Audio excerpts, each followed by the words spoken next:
Everyone, my name is Dr. Martin, and this morning we're going to be listening to Noah Burns. He is our co-op, or one of our co-ops, for 2019 into 2020.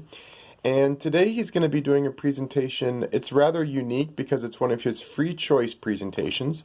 So rather than being on a medical topic, Noah is going to be discussing the history of dodgeball, which I have to admit I'm really quite interested in. Noah, why don't you take us away? All right.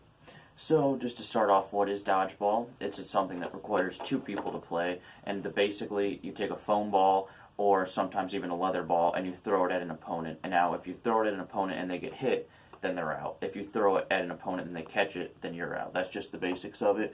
However, it starts off very, very interesting, and that's what you're about to see. I'm gonna go ahead and scroll right on the screen so that they can hear you narrate, okay? How does that sound?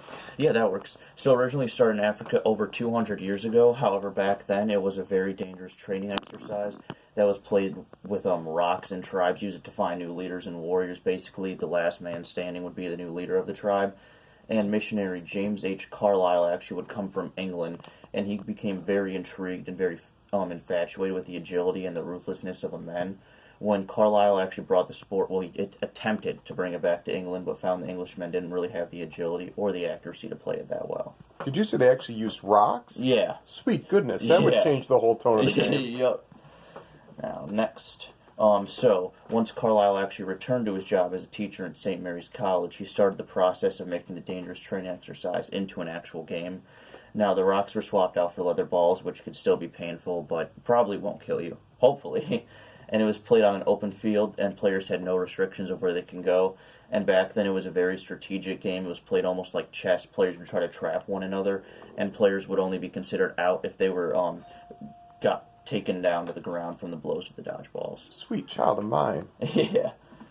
So, in 1884, St. Mary's College hosted a dodgeball event with Yale University. Philip Ferguson was one of the Americans to come over and play for Yale. And once he actually came over and started playing it, he realized that you could make it a way more fast-paced game.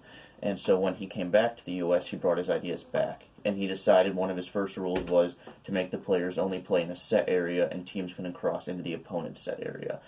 Now, they used this rule a lot. However, in 1905, an actual official first rule book was made, which includes most of the rules we know now. Once you get hit, you're out. If you catch the ball an opponent throws at you, then the opponent is out, as well as you can bring a teammate back into the game.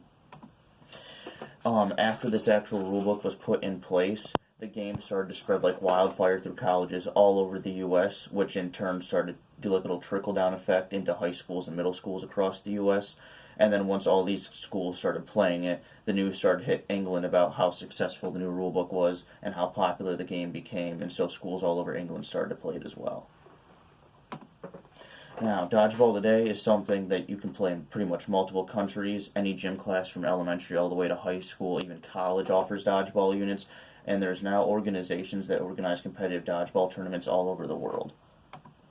More into the competitive side of it, there's leagues all over the U.S. and starting to pop up in Europe. Go Mammoth in Europe, and specifically in England, host all kinds of leagues from recreational all the way to very super competitive leagues.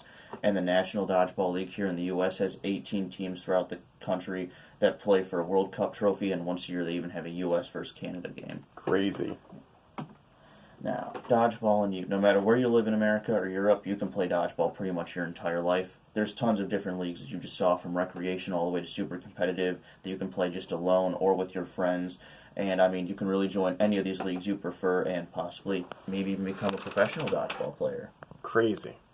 So, how much of it is very similar to the classic dodgeball movie? I mean, if you dodge a wrench, you can dodge a ball. Talk to me. Yeah, I mean, I guess back in like Africa, it'd kind of be on that concept with like throwing rocks at each other. But I mean, it's not really something that's changed since the rulebook came out. And actually, Dodgeball the movie, when it came out, made it really popular in high schools. That's what they actually originally got it from, because they got it from here, obviously. And then that movie came out and it blew up, and so that really started to push it into high school and elementary and middle school as well too. Now, do you play dodgeball? What made you decide to do a dodgeball presentation versus an eye care presentation or glaucoma presentation?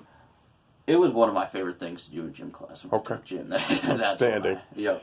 All right, ladies and gentlemen, this has been Noah Burns, and he did a lighthearted presentation on dodgeball. And thank you so much, Noah. Awesome, thank you. It was great to be able to present this and show you guys this.